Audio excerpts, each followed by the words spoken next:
The Galactic Federation's armada hung in the ruins of Krxathi Prime, their sleek, silver ships gliding through the debris of the enemy's last stronghold. Victory pulsed through every comm channel, every holographic display. The Krxathi, the scourge of 100 systems, had finally been broken.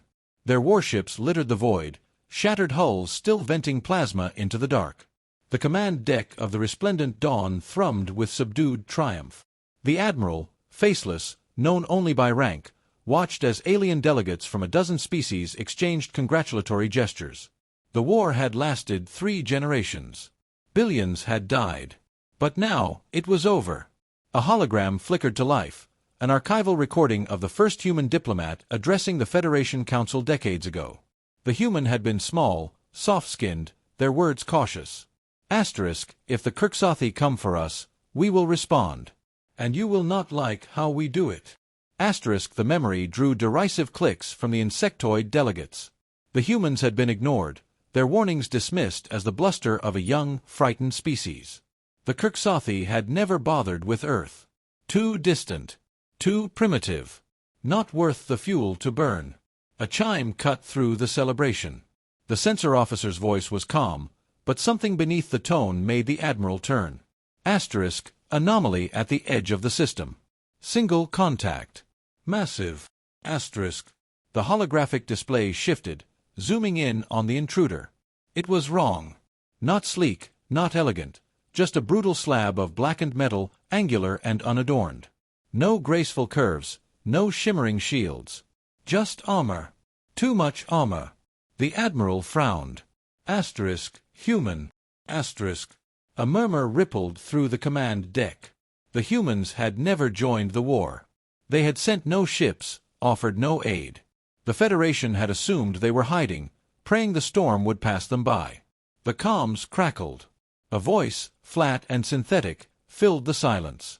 Asterisk, Galactic Federation vessels. This is the United Nations' sole Dreadnought retribution. The Krxathi are defeated. Good. Asterisk. A pause. The Admiral opened their mouth to respond. Asterisk, now, we settle our debt. Asterisk. Silence. The debt. There was no debt. The humans had never fought. Then the retribution moved. Not with the graceful arcs of Federation thrusters. It lurched, engines flaring like a dying star, accelerating faster than anything of its size should. The sensors screamed, power readings spiking, weapon systems locking. The Admiral finally understood. The humans hadn't been hiding. They had been waiting. The Retribution-S transmission echoed across the fleet, cold and precise. The Admiral's first instinct was disbelief. Humans had no quarrel with the Federation. They had never fought. Never bled. What debt could there be? Then the data packet arrived. It unfolded across every screen, a brutal archive of Earth's silence. The first image, a Krxathi raider, sleek and predatory, slipping past Sol's outer defenses. Mars burned. 10,000 colonists, men, women, children, vaporized in an orbital strike before the raider vanished into the dark. The Federation had known. They had done nothing. The second image, Earth's response. Not panic. Not pleas for help. Factories rising from the ruins of cities. Shipyards carved into Mercury's crust. Foundries on Pluto, fueled by the shattered remains of its own moons. The third image, the Retribution-S birth. 1,000 kilometers of reinforced steel, forged in zero gravity, armed with weapons the Federation had banned millennia ago. Kinetic rods. Antimatter warheads. Something worse, something the scanners couldn't identify, only classify as threat level, apocalyptic. The Admiral's blood ran cold. The humans hadn't ignored the war. They had skipped it. While the Federation fought for survival, Earth had been building a machine with one purpose. Not to win, but to erase. A junior officer whispered, Asterisk, why now? The Krxathi are already dead. Asterisk. The Retribution answered before the Admiral could. Its main weapon, a barrel the width of a battleship, aligned with the wreckage of the Krxathi flagship. No charging sequence. No warning flare. Just a thunderclap of raw physics as a tungsten rod crossed the distance at .9 C. The impact was obscene. The derelict shattered like glass, fragments scattering into the void. Silence. Then the Retribution's voice again, calm as a grave. Asterisk, you left us alone with monsters. We learned to be worse. Asterisk. The Admiral finally understood the debt. The Federation had let the Kirksothi strike first. The humans would never make that mistake again. Panic rippled through the Federation fleet like an electric current. Ships that had moments earlier been celebrating now scrambled into defensive formations, their elegant formations collapsing into chaos. The Admiral barked orders, but the words tasted hollow. What good were shields and plasma cannons against something that shouldn't exist? The Retribution didn't move. It didn't need to. Another data stream flooded their systems, uncompressed and unfiltered. This wasn't a history lesson. It was a live feed. Jupiter's orbit. A ring of shipyards, each birthing another monstrosity. Not copies of the Retribution, worse. Larger. Darker. Some bristling with weapons, others shaped like colossal spears, their purpose unreadable. Mars. The craters where colonies once stood now gaping maws of industry, molten metal pouring into skeletal frames of new dreadnoughts. Earth. No cities. No green. Just fortresses stacked upon fortresses, their surfaces crawling with armored figures. Not soldiers. Not civilians. Something in between. The Admiral's mind recoiled. This wasn't a civilization. It was a machine. A single unified organism that had stripped away everything soft and named what remained necessary. A voice, human, but wrong, like something speaking through a throat that had forgotten how to be organic, crackled across the comms. Asterisk, you called us primitive. Asterisk. The Retribution's engines flared. Not the graceful pulse of Federation drives. A detonation of raw force, as if the ship was tearing itself free from reality. Asterisk, you were right. Asterisk. Sensors screamed. The Dreadnought's hull was heating up. No, not heating. Shedding.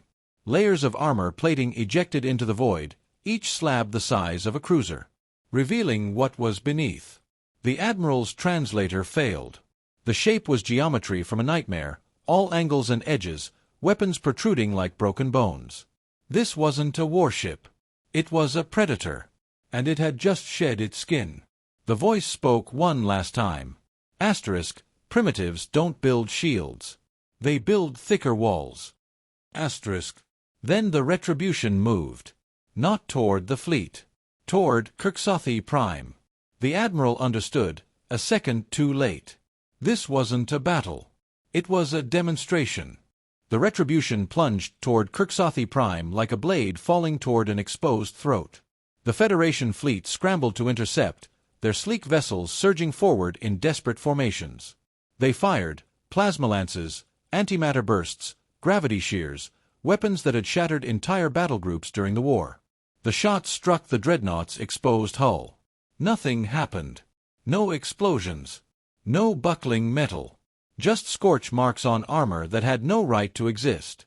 The Admiral's tactical display flickered, recalculating, before settling on a single, impossible conclusion. The Retribution's remaining plating wasn't just thick. It was dense. Compressed matter. Forged in stellar cores. The kind of material that bent the laws of physics just by existing. Then the Dreadnought returned fire. Not with energy weapons. Not with missiles. With silence. 100 Federation ships simply died. No explosions. No debris. One moment they were there, the next, they were clouds of dissociated atoms, their structures unraveled by weapons the scanners couldn't even name. The Retribution didn't slow. Kirksothi Prime filled the view screens, its once proud orbital defenses now just another layer of wreckage. The Dreadnought's final transmission was a single word, broadcast on every frequency, in every language. Watch. The impact was not an impact. It was an erasure. The Retribution struck the planet's surface at relativistic speed. Atmosphere ignited. Continents shattered. The crust split like rotten fruit, molten core vomiting into space. In less than a second, Kirksothi Prime ceased to be a world. It became a firestorm, then a memory, then nothing at all. The shockwave rippled outward, scattering the remnants of the Federation fleet like leaves in a hurricane. The Admiral's ship tumbled, alarms howling, before stabilizing at last. Silence. Then, from the burning void where a planet had been, a new signal emerged. Not from the retribution, it was gone, consumed in its own vengeance. From Earth. A voice, calm and final. The lesson is over. The transmission cut. The Admiral stared at the empty space where Crixothi Prime had once orbited. The weight of understanding settled like a stone. This hadn't been about the Crixothi. It hadn't even been about revenge. It had been about fear. Not humanity's fear. Theirs. The fleet turned toward home, their victory ashes in their mouths. Behind them, the stars burned cold and quiet. Sol was silent again. It would not be disturbed.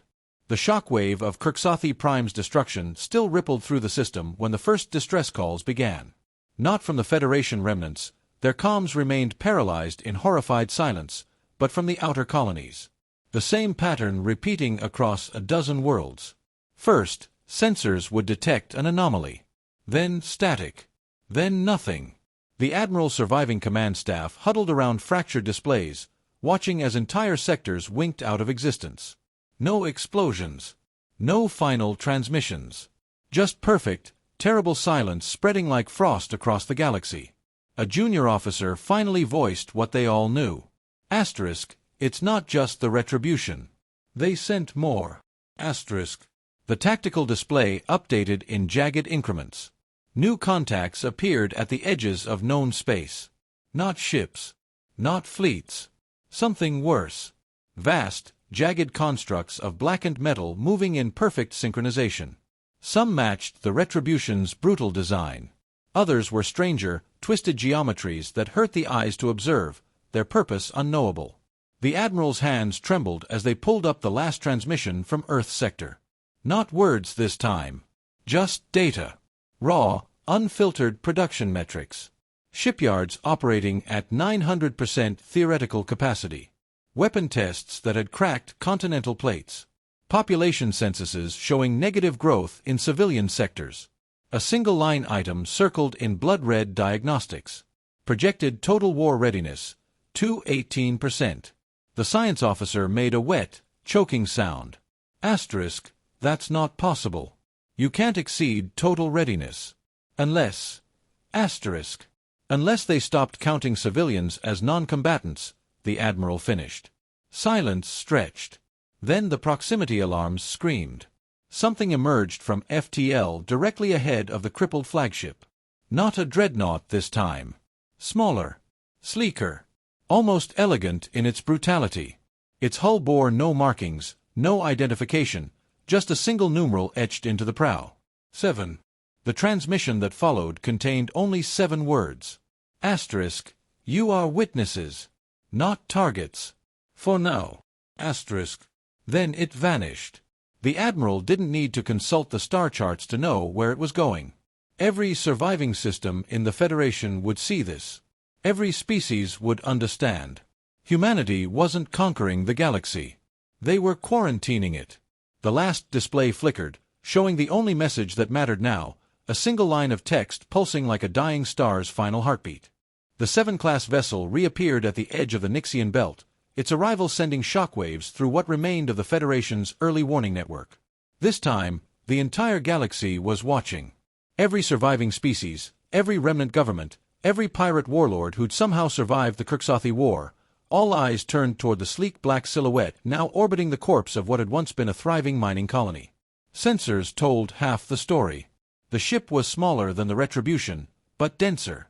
Its angular frame absorbed scans like a black hole, returning only static and impossible heat signatures.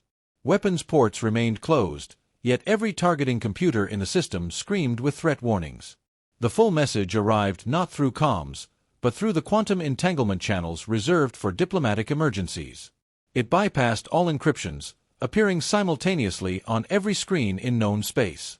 Declaration of Sol Defense Protocol. Status: active. Terms: irrevocable. Then the feed split. One screen showed Earth, not the blue-green jewel of legend, but a gray fortress world wrapped in concentric rings of orbital platforms. The other displayed a star map, with crimson borders expanding outward from Sol at a measured pace. The Admiral understood before the calculations finished. The borders weren't marking territory. They were counting down. A new voice spoke, genderless and precise. Asterisk, effective immediately, all armed vessels approaching within 50 light-years of Sol will be neutralized. All attempts to communicate with human populations will be ignored. All violations will be met with overwhelming force. Asterisk. A pause. Then the impossible. Asterisk. This is a mercy. Asterisk. The Nixian Belt colony detonated. Not from weapons fire. From the inside out.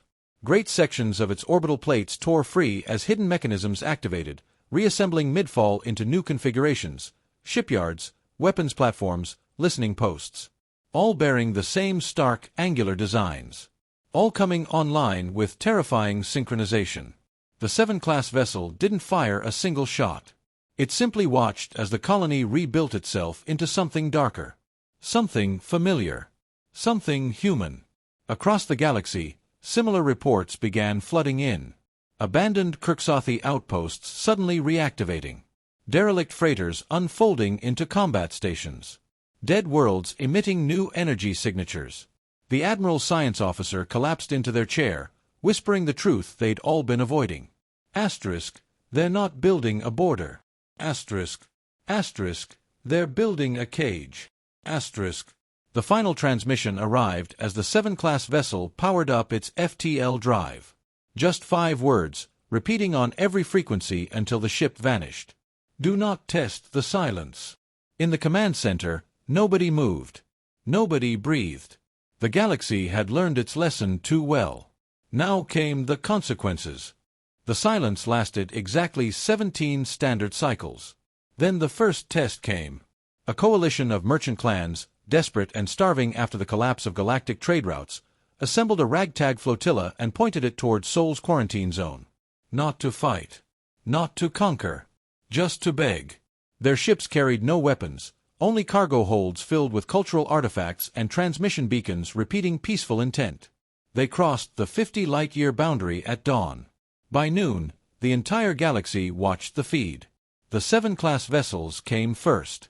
Not 1, but 12, materializing from folded space like shadows given form. They didn't attack. Simply formed a perfect sphere around the intruders and waited. Then the space between stars moved. It began as a distortion, a shimmering like heat haze off desert sands. Then the fabric of reality itself peeled back, revealing something vast and geometric lurking beneath. Sensors failed. Cameras blurred. Those who looked directly at the phenomenon reported seeing different shapes, some a perfect cube, others a spiraling lattice, still others an endless recursion of angles folding inward. The merchant ships stopped. Not by choice. Their engines still burned at full capacity, but they weren't moving. Space itself had become solid around them. A new voice spoke. Not the genderless drone of before, but something deeper. Older. Carrying the weight of dead worlds in every syllable. Asterisk. You were warned. Asterisk. The cube unfolded.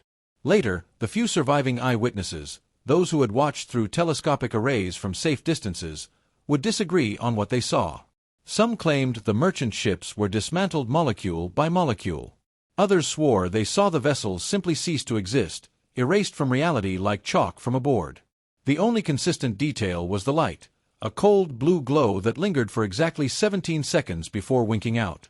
When it faded, nothing remained. No debris. No energy signatures.